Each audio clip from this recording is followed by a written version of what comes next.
don't be bashful, either shout, because I might not see you politely waving at me.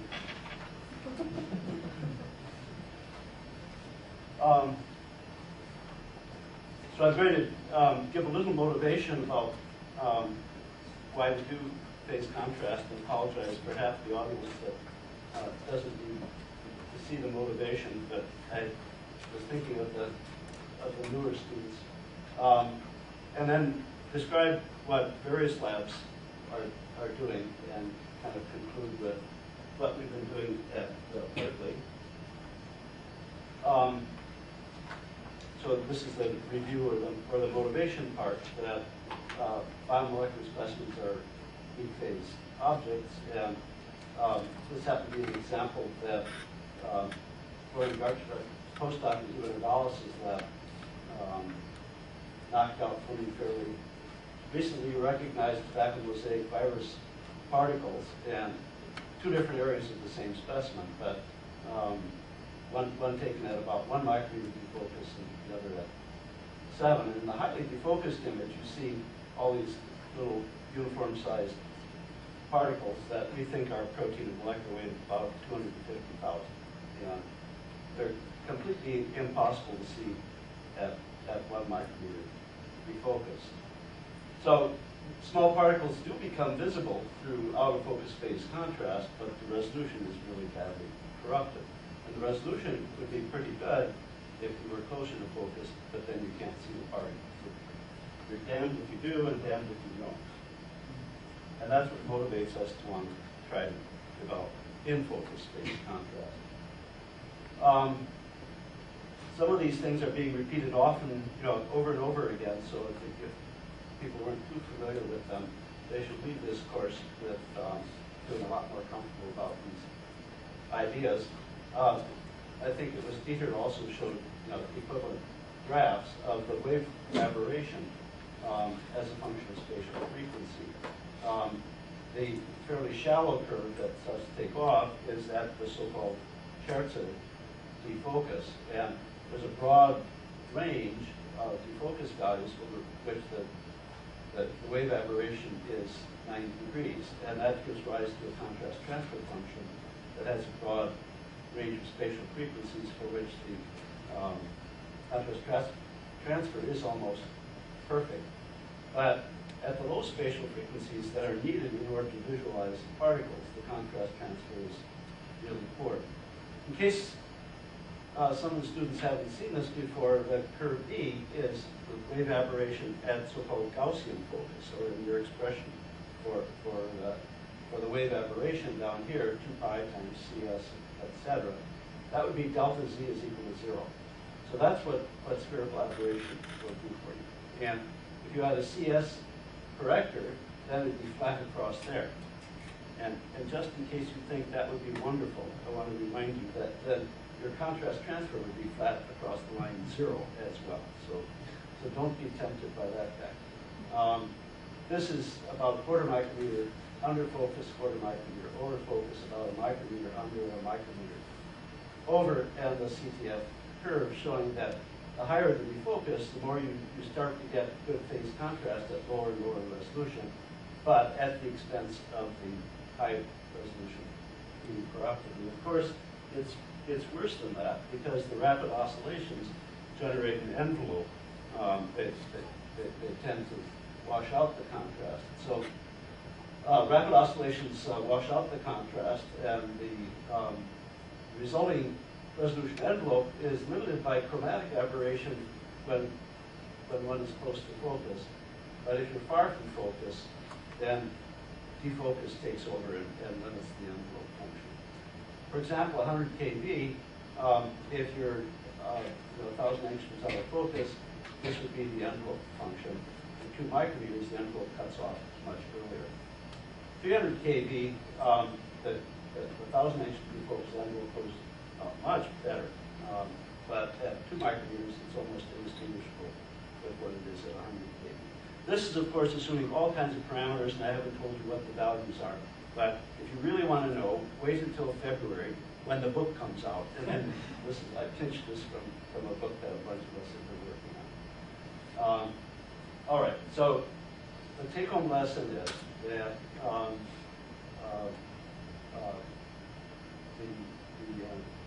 the envelope function kills you if you go to high focus. But you can't see small particles unless you do go to high defocus. I'm going to get killed for my next comment, which is this slide is about 2D crystals, and it's really just an aside. You know, it's a little side comment if you really want to talk about. No, it's an encouraging thing, but if you don't already know it, 2D crystals don't have the problem that I've been dwelling on, because you don't need to see the molecules when you're working with 2D crystals.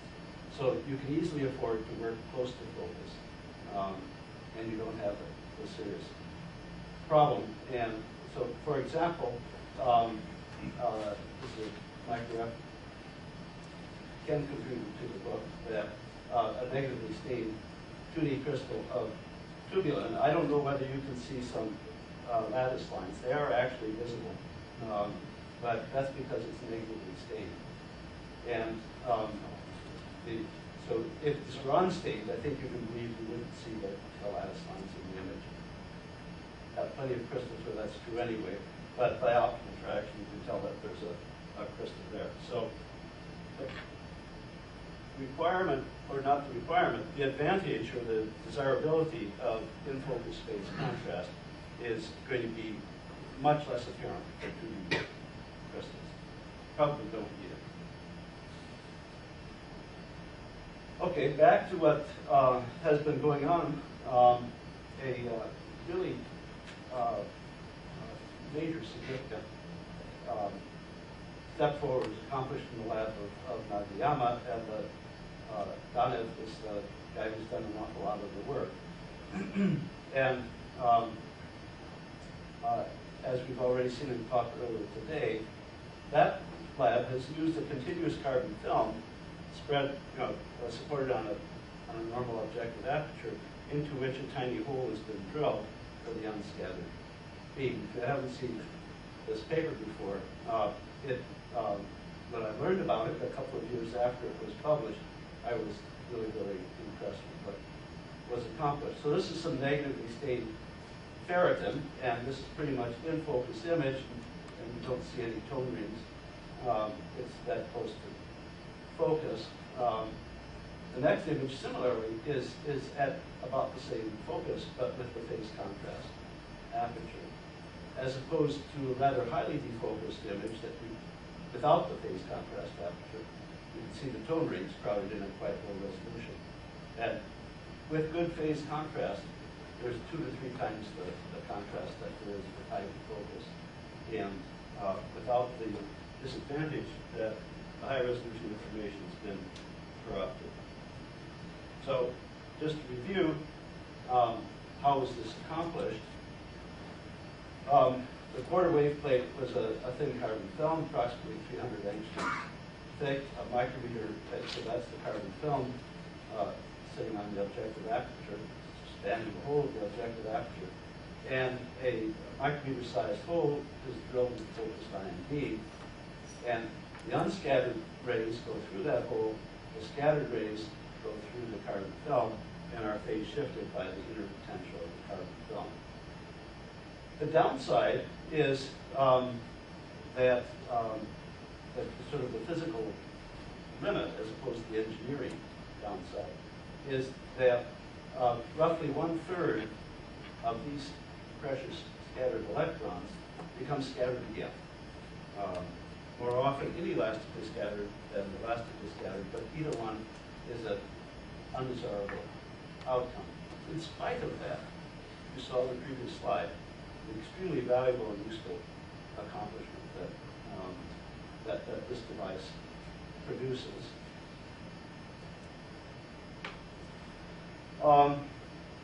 But in 1947, Hirsch had another idea that he published that doesn't have that downside.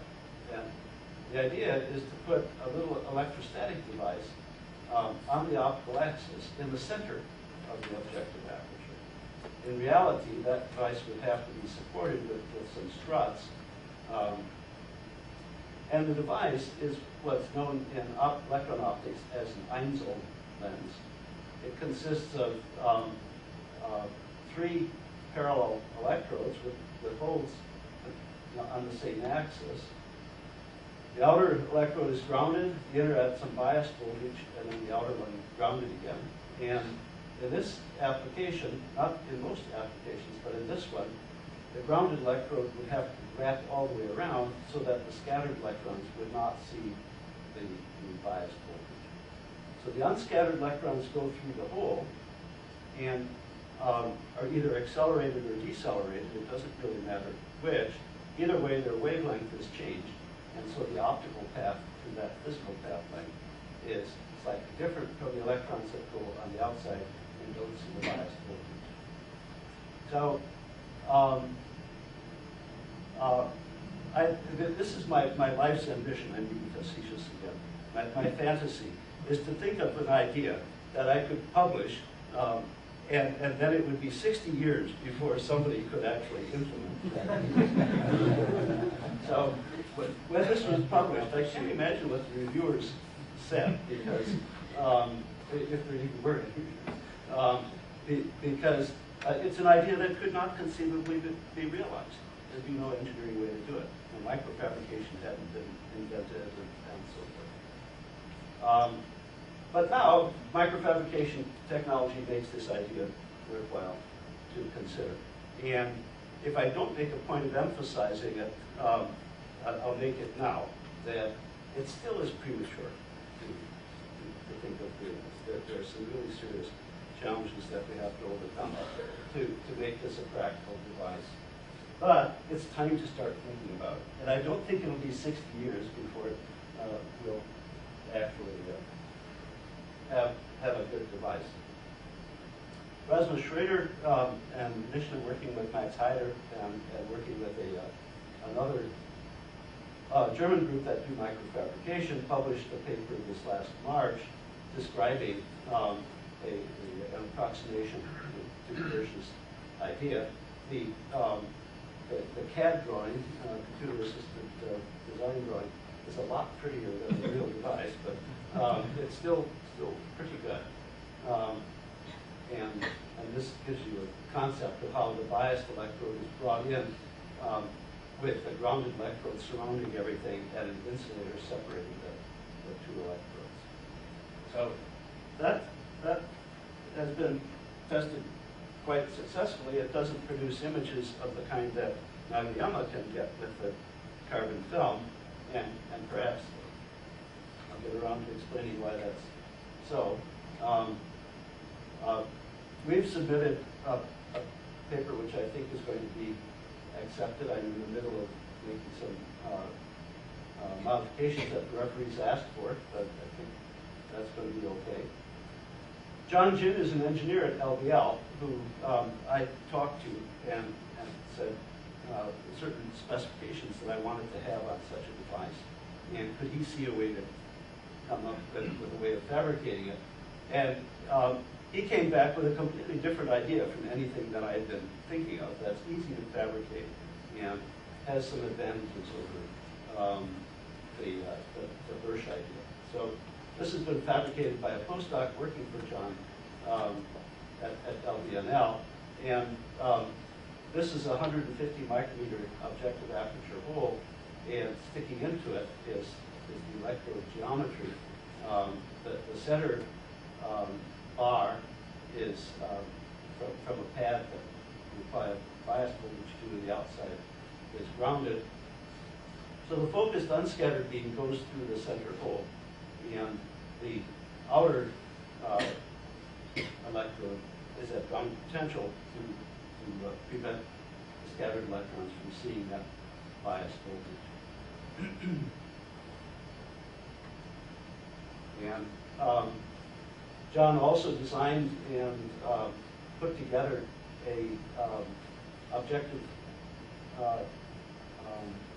holder positioner that consists of 2 parts. The outer black part is just mechanical micrometer screws that allow you to move from one aperture position to the next. And inside the aluminum or Dural box is a piezoelectric positioner that's moved mechanically. But when you're close enough, you stop mechanical, and then you move with the IESO to put the position of the device.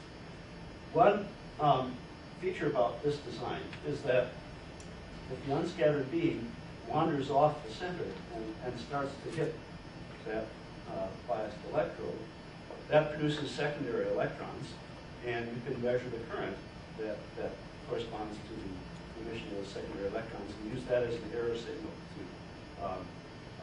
piezoelectrically, put it back where it should be.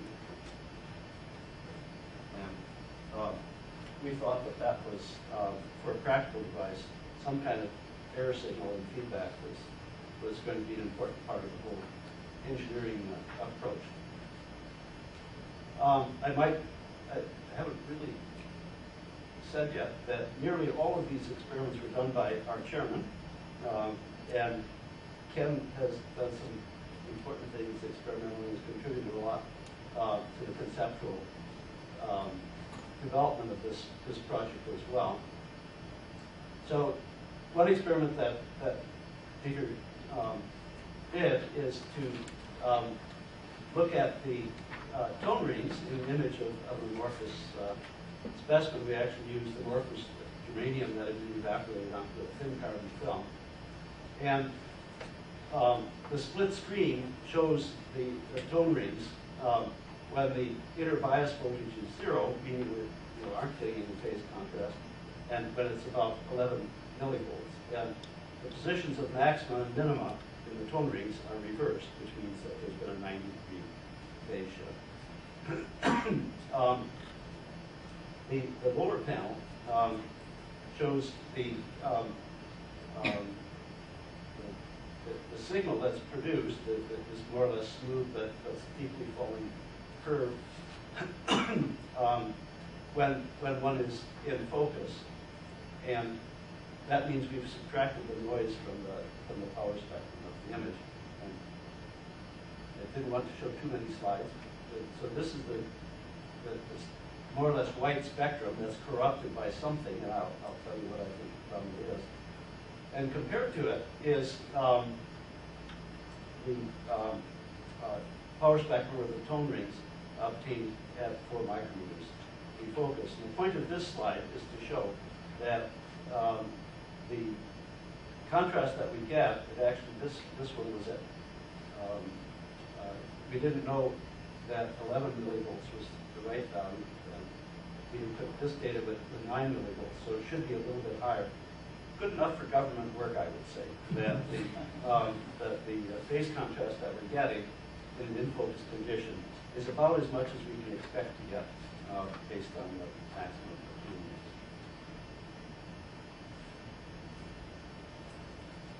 Now,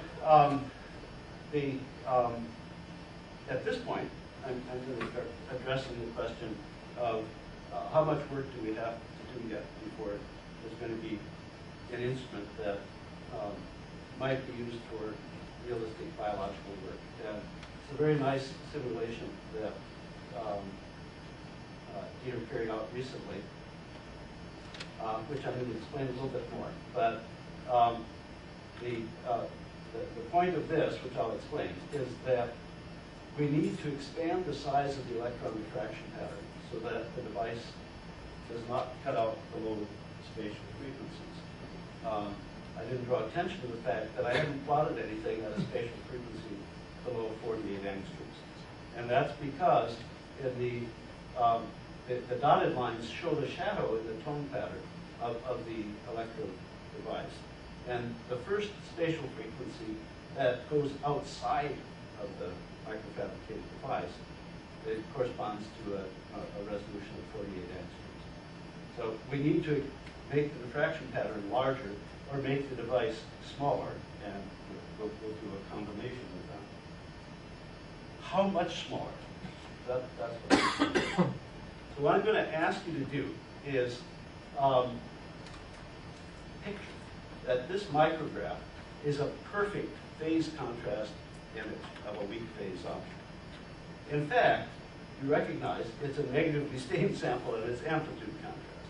But imagine that this were a perfect in focus phase contrast image. What would you do to that image if you now start blocking low spatial frequencies and block more and more? And the black blob shows how much you've blocked on this otherwise perfect in focus phase contrast image. So you're okay blocking spatial frequencies that correspond to 500 angstrom resolution, but at 200 angstrom resolution, it looks like a normal cryo-EM micrograph taken at high defocus. And we succeed. Our colleague once said after a talk, at least I've succeeded in not making it worse than it was before. So 200 angstrom is not the way to cut it. It's got to be, we've got to get down. So we're at 50. We have to go 10 times smaller before it's, or 8 times, or 7 times, something like that. Somewhere in between C and D. And before Dieter did the simulation, I thought we'd be absolutely fine at 100. So I'm glad we didn't try. All right. Now, there's 2 other things where we have our work cut out for us. The device contaminates like mad when the unscattered beam hits it. And that's probably the main reason why the signal is streaming off from 50 to 50 angstroms to 16 angstroms, is because of charging and probably instability in the charging that's causing fluctuation in the defocus and astigmatism. And Nagayama's had the same problem with his carbon film, but he's been working on this a lot longer than we have been, and he's got the support of JOL, who have built for him a modified microscope where he has a relay lens that transfers the diffraction pattern to another plane down below, where he has sitting waiting for it a reasonably high resolution material science hot station. So that you can put the aperture on, it's going to be perfectly stable, it's not going to move around. And I haven't seen any results, but I'm expecting quite significant success. There's a lot of engineering strategies that one can take to overcome charging, and we'll see whether in the next year or 2 any one of these prove to be successful for us. And the demands for alignment are probably going to scare you away. So if I tell you how difficult it is, I won't have competition. So if we want to use a device that passes spatial frequencies as low as those corresponding to 500 angstrom resolution, that scattering angle corresponds to something like 10 to the minus 4 radians, or 5 times 10 to the minus 5 radians. And if we then want to get the unscattered beam to be 1/3 of that, so it goes through the hole, so we're talking about something close to 10 to the minus 5 radians for the illumination angle. And you can't tolerate any tilt in the illumination. So this is going to be a big challenge to meet the requirements of the data shown in this figure. But I think it's achievable. And my last slide, other than the acknowledgments to come, is a reminder of why we believe that in-focus phase contrast will be a significant advance for cryo-EM. I suppose I should talk about this one first because it's obvious to a lot of people. This is a cryotomogram from Ken's group of Caulibacter, and you can see periodic structure on the cell wall and ribosomes and a lot of different things. And the benefit of in-focus phase contrast will be just as real for EM tomography as it is for single particle work. The slide on the left-hand panel is actually a lead-in to this. This is a figure that P.B. Stewart presented at a meeting a couple of years ago, and I thought it was really wonderful because the adenovirus in this micrograph, you can very faintly see that there are long straight fibers coming out of every 5-fold axis. And on many of them anyway, you can see a little black knob at the end of the fiber. sometimes better than other times. The X-ray crystal structure of the knob and a bit of the shaft in a truncated protein construct. That X-ray crystal structure has been determined. The knob diameter is around 30 angstroms. The fiber is 15.